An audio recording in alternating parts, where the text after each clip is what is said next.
Of course, there are so many points that I feel are important and interesting.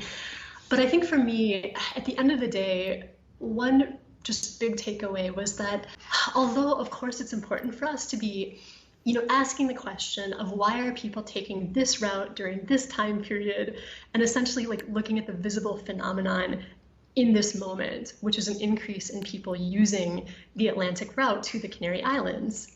It's also just so important for us to be thinking about this holistically and thinking about the process of migration along this route from start to finish. So, what are the underlying factors that are pushing people to take this route? What happens to them during the attempt and what happens to them afterwards?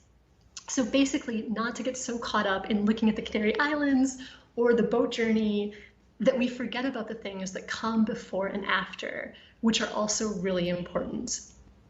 And I mean, of course, this also has relevance in terms of response. I mean, for instance, looking at recent Spanish overtures to Senegal, they've stated that they want to increase patrolling capacity with new assets and personnel to support the Senegalese government in sea patrols.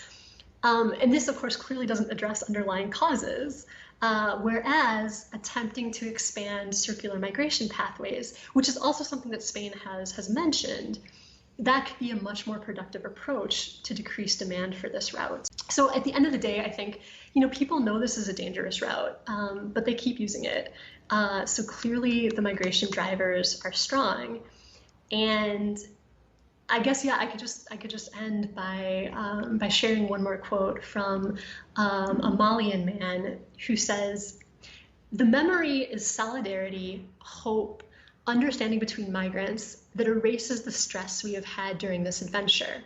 Our country has to make arrangements so that we can find employment here.